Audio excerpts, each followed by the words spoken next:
ভারত এবার এমন একটি সিরিজ খেলতে শুরু করেছে যা চলবে 1 বছর ধরে, অর্থাৎ বর্ডার গাভাস্কার ট্রফি শুরু হবে 2024-এ আর শেষ হবে 2025-এ। সিরিজটি শুরু হওয়ার আগেই ভারতে ঘটতে চলেছে একের পর এক দুর্ঘটনা। প্রথম টেস্টে নেই রোহিত শর্মা, নেই শুভমান গিল, তাহলে কেমন হবে প্লেইং 11? তাতে চিন্তিত সবাই, আর তাদের এই চিন্তা দূর করার জন্য প্লেইং 11 আমি এই ভিডিওতে বলতে চলেছি। নমস্কার, আমি প্রীতিশ, আপনাদের স্বাগত জানাই ক্রিকেট স্ট্র্যাটেজিতে। সামনে কঠিন চ্যালেঞ্জ। গত মাসেই ঘরের মাঠে নিউজিল্যান্ডের কাছে টেস্ট সিরিজে চুনকাম হয়েছে ভারত। তারই রেস কাটতে না কাটতেই অস্ট্রেলিয়ার সামনে এবার ভারত। বর্ডার গাভাস্কার ট্রফিতে মিনিমাম 4টি ম্যাচ না জিততে পারলে সরাসরি বিশ্বের টেস্ট চ্যাম্পিয়নশিপের ফাইনালে নিশ্চিত করতে পারবে না টিম ইন্ডিয়া। তাই বুঝতেই পারছেন কতটা ইম্পর্টেন্ট এই সিরিজটি।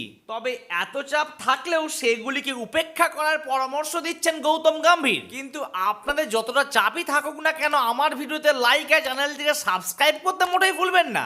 ভারত অস্ট্রেলিয়া 5 ম্যাচের টেস্ট সিরিজ নিয়ে উন্মাদনা তুঙ্গে, আর এরই মধ্যে শুরু হয়ে গিয়েছে স্নায়ুর যুদ্ধ।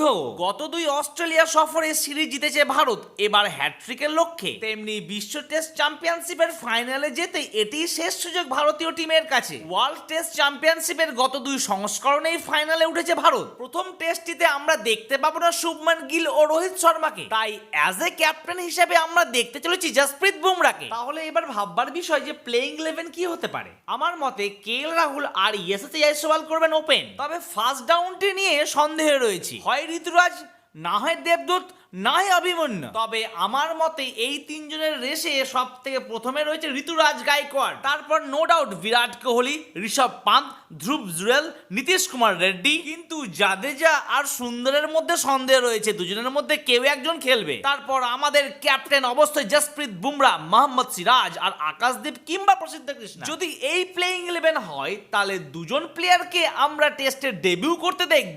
তারা হলেন অবশ্যই ঋতুরাজ গায়কোয়াড় আর নীতিশ কুমার রেড্ডি। প্রথম টেস্টটি হতে চলেছে 22 থেকে 26 নভেম্বর, দ্বিতীয় টেস্টটি 30 নভেম্বর থেকে 1 ডিসেম্বর, 3 নম্বর টেস্ট 6 থেকে 10 ডিসেম্বর, 4 নম্বর টেস্ট 26 থেকে 30 ডিসেম্বর, আর সব শেষ টেস্টটি হবে 3 থেকে 7 জানুয়ারি, কিন্তু সাল হবে 2025। তাহলে কি হলো না 1 বছর ধরে বর্ডার গাভাস্কার ট্রফি টেস্টের সিরিজটি? তবে রেজাল্ট কি হতে পারে আপনারা অবশ্যই আমাকে জানাবেন।